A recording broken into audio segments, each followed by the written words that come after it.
What up, what up, what up? It's Chris from Good Roads. Welcome to the new year. Welcome to the new decade. And a new year means January. January means winter, and winter means snow. So it is time to get building snowboards again. And in this video, we're going to make the easiest possible powder surfer you could make. It doesn't require a mold. It doesn't require a press. It doesn't even really require power tools if you want to do it that way. So let me walk you through what we need to do in order to build this powder surfer. Let's start out with materials. You're going to need a couple things to make this board, but only a couple things, and that's part of what's going to make this project easy. The first thing you're going to need, the main piece of material, is some Baltic Birch plywood. Some 1/8 inch is what I'm using for this build. You could probably get away with using 1/4 inch too, but you'd have a little bit of a heavier board. Baltic Birch plywood is a marine grade plywood. All of the plies in the plywood are made out of birch. They're at cross grain to each other and they're equal thickness. So it's really strong. It's very similar to how plies are laid out in a skateboard. So that's what we're gonna be looking for there. Next thing you're gonna need is some glue. I highly recommend this specific glue right here. It's a favorite of amateur board builders, hobbyists. Titebond III, it's waterproof, it's hot waterproof, and it's got a little bit of flex, which is nice because your board wants to have a little bit of flex, but also because in the cold weather, it's not gonna get brittle and crack and your board will delam. So, Titebond III. And the last thing that you're gonna need that's actually gonna be part of your board is some grip.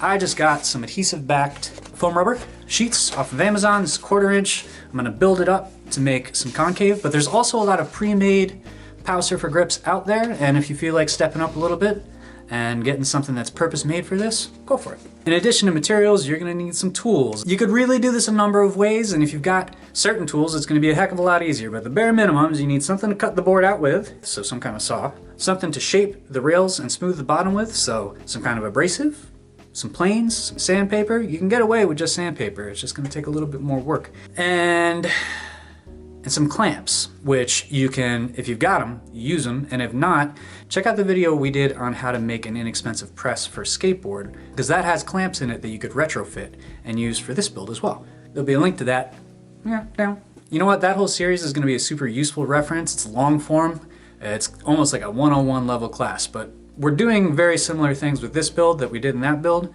So if you're interested in a deep dive in some of the techniques, check it out. In addition to all the things you're gonna need to make the actual powder surfer, you're gonna need some things to make it last a little bit, right? So you wanna put a finish on it. I highly recommend something in the polyurethane family. If you wanna get really fancy, spar varnish will last forever. It's a little bit more expensive, but it's also flexible and meant to withstand extreme weather conditions like, oh, I don't know, freezing temperatures and snow. And you're also gonna need wax, because this board isn't gonna have like a PTEX base or anything on it. We're going straight on whatever finish you put on top of the plywood, and a little bit of wax will really help that glide through the snow and move quickly. On to the layup. First thing you're gonna need to do is take your sheet of Baltic Birch and rip it into boards that are the width of the powder surfer that you want. I would recommend going 12 inches wide. These are powder boards. You want a big hull on them. You gotta think of it like a surfboard where you're trying to get up above the snow and float on it. After you got your plies ripped, what you're gonna wanna do for this build, since we're not using a mold, is you're gonna wanna get some baffles, some thin flexible pieces of wood that are the same width as your board that we're gonna use kind of like springs to compensate for the fact that there's not a mold there. I'm using 2 sheets on either side of just standard 1/8 inch plywood. It's what I happen to have around. You could use pine, you could use some of the softer hardwoods, especially if the board is thin, as long as it flexes. And you'll see how that works when we get into the actual layup. In addition to the clamps, you're gonna need some spars so that the clamping force can go all the way across your board. So that's just gonna be some scrap pieces of wood. I'm using pallet wood, the absolute bare bottom cheapest stuff you can get. And the way this is gonna work is on your workbench, you're going to brace what's gonna be the nose and tail of your board up off of the bench. You're gonna lay down your baffles. You're gonna lay down your plies for the board between those, and you're gonna put another set of baffles on top. And then all we're doing is using the spars, we're gonna clamp the board down to the table. And since the baffles have some spring to them, we'll be able to get a nose and a tail curve and some flat in the middle. And you can play by moving your braces and the nose and the tail around, you can play with getting shapes. And that's the cool thing about this. Since a snowboard only curves in one direction, you only need a mold if you're trying to make the same shape over and over again. So I would recommend, in order to make use of that springiness and the ability to shape your board that way, to do a dry fit. So get all of your parts in place, get your wedges in for the nose and the tail, clamp it down, see how your curves look, adjust, make sure you got a shape that you like. Once you've done that, it's time to move to the layup. And what we're gonna do is the exact same thing we did in the dry fit, except when we put our Baltic Birch down, we're gonna spread a layer of glue between the layers. Make sure everything's coated evenly, make sure you've got something in there spreading it out. You could use a squeegee, you could use a piece of a milk carton. As long as you can use it to spread the glue around, and as long as you've got a nice thin, even layer of glue throughout, you'll be good. Then after that, slap your spars on top, tighten up your clamps,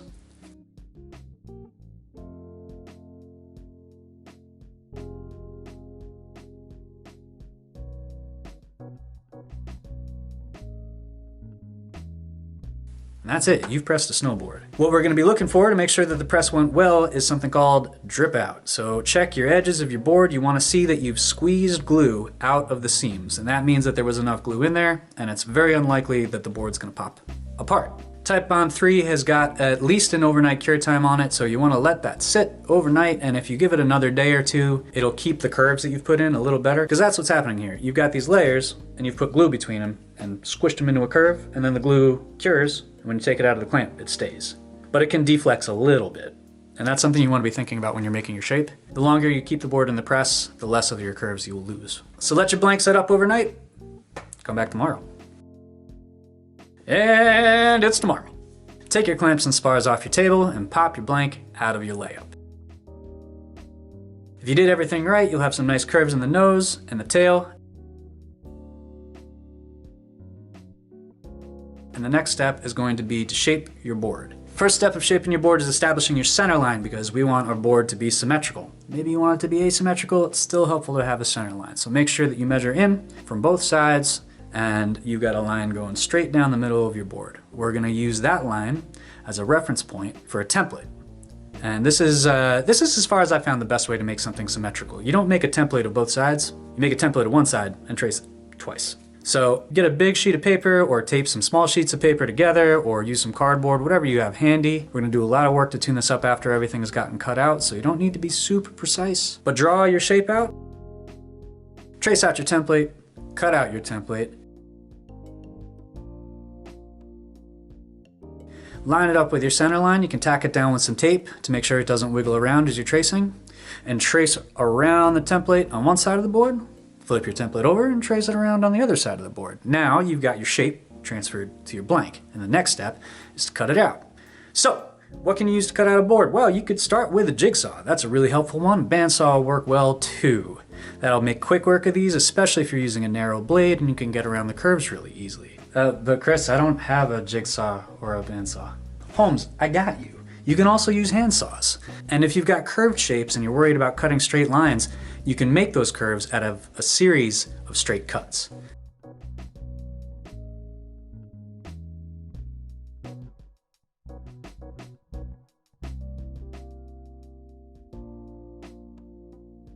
You can get a handsaw for less than 10 bucks at any home goods store. It's just gonna take you a little bit more time and a little bit more elbow grease, but it's cheap and it's pretty easy. After you've rough cut your shape, you wanna get in there with whatever tools that you have to fine tune the edges and also shape the rails. So you're gonna refine the profile of your board and you're gonna curve the rails. Now, the shape of the rails is kind of important. We're not gonna have edges on these boards, and that's gonna be okay. We're gonna be in deep powder, so the ability to bite into the surface like ice isn't gonna be super important, but we do still wanna have an edge that will give us some traction. So what I like to do is, if this is the profile of your board on the top, I like to round off the edges, and on the bottom, I like to keep them pretty square, kind of like a surfboard. I think that helps the traction a little bit, but you're the one shaping the board, so do what you think makes sense and try it out on the snow and see how it works. Experiment. Some tools that make really quick work of shaping are gonna be a belt sander or a palm sander. I especially like a random orbital sander. It gives you a really consistent finish, and you can also get it into all the little nooks and crannies of your shape. But Chris, I don't have a palm sander or a belt sander. My man, I got you. You can totally do this without any kind of powered sander at all. There's a bunch of hand tools that you can use for shaping that, honestly, they take longer, but some of them are my preference. A big one being a hand plane or a block plane makes real quick work of straightening out your edges, making sure that those long curves don't have any waves or wiggles in them. A microplane is a great tool to have for hogging out curves quickly. I especially like that for rounding the top of the edges. I suppose you could use a router with a roundover bit for that as well. But if you're really strapped, you can just go for the workhorse of DIY board shaping, and that's sandpaper. Get yourself some high, medium, and low grit sandpaper and go at it.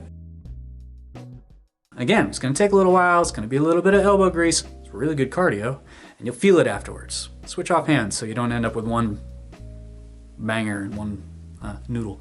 And actually, even if you're using power tools, I would recommend sanding as a last step. It's gonna make your board look good, especially on the base. I'll go down to a pretty fine grit on your sandpaper, because that's the running surface of your board. You want it to be nice and smooth so that it slides easily. At this point, you can add some art to your board, or not. This is supposed to be a quick, easy snowboard build, and doing art takes time. Art's a big part of board building. It's expressive, it helps you make the board your own, but if you're just trying to get out there on the snow, it's not necessary. I like a pretty plain board, especially for a powder surfer, so I'm just gonna mix up a quick stain using some cloth dye, a RIT dye, and I'm just gonna give the board a nice wash with that, and I'm gonna hit it with a light sanding afterwards, because using the dye will raise the grain and make the surface a little bit rougher, so I'm just gonna knock it right back down after that's dry. Then you got to apply your finish. I'm using a water-based polyurethane. I'm hoping that as long as I keep the board dry and don't let any water sit on it, it'll survive. But the one that I have is meant for floors and houses, so I think it'll be pretty tough, honestly, and I'm excited about it.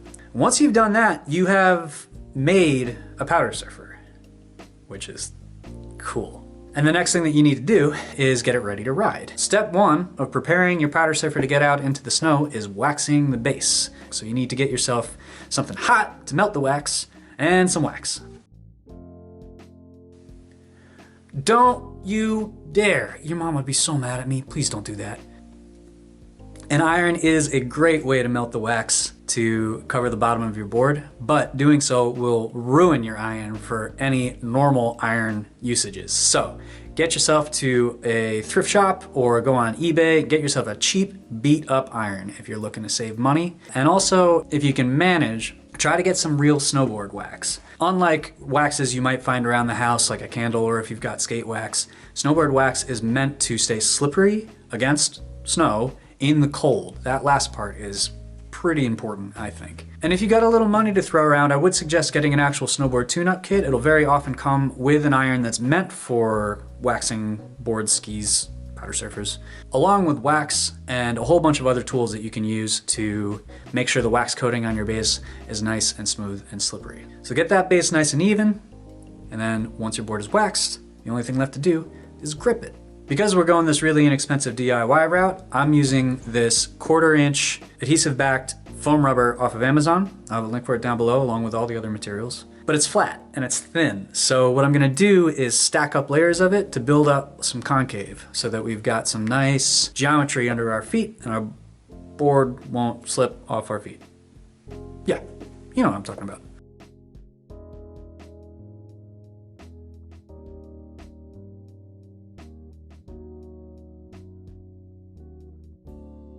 And there she is! You have finished making a powder surfer. Once your board is waxed and gripped, you're ready to take it for a ride. So, let's go! Just kidding!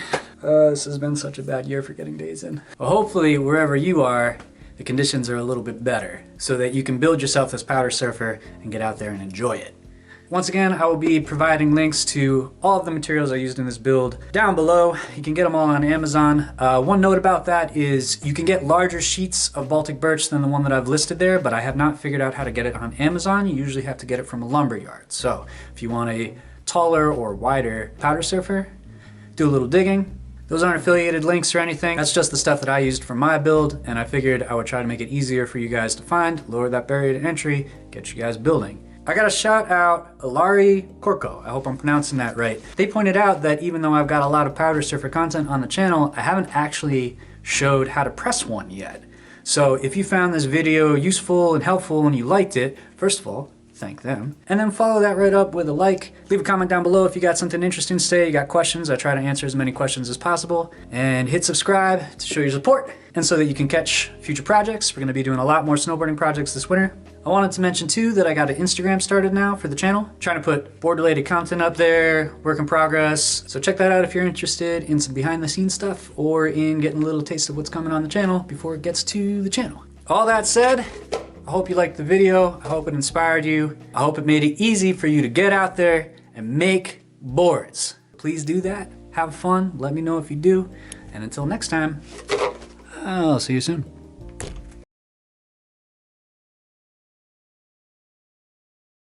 I have an outline, I have an outline. Got fogged up. Give me a second. Come on, Bert. People are waiting.